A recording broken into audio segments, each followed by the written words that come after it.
आज शीतला माँ का स्नान यात्रा है, क्या बोलेंगे, किस तरह की व्यवस्था है, कितने लोग? शीतला माता का स्नान যাত্রা একটু দাঁড়িয়ে গেলে ভালো হয়। এটা আমাদের হাওড়ার একটা বিশেষ বহু লক্ষ লক্ষ মানুষ সারা বাংলা থেকে বাংলার বাইরে থেকে আসেন, তারা এই পুজোয় সামিল হন। দর্শনার্থীরা আসেন, তারা মায়ের একটু আশীর্বাদ নিতে আসেন। এবং এখন এই সময়টা পরীক্ষা, মাধ্যমিক পরীক্ষা হয়, মাধ্যমিক পরীক্ষা পড়েছে আজকে, আবার শীতলা মায়ের চানও পড়েছে। তা সুতরাং প্রশাসন তো অত্যন্ত অত্যন্ত ভালো ব্যবস্থা নিয়েছে। দেখেছেন মানে তাবড় অফিসাররা সমস্ত তারা ডিউটি করছে।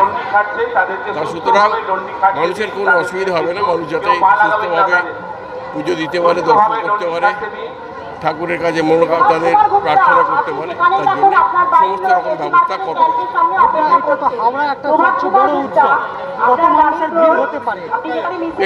এটা মানে হিসেব করে বলা যাবে না, লক্ষ লক্ষ মানুষের সমাবেশ, কয়েক লক্ষ মানুষের সমাবেশ, যেটা পুলিশ বলতে পারবে মানে হয়ে যাওয়ার পর, আগে থেকে কিচ্ছু বলা যাবে না।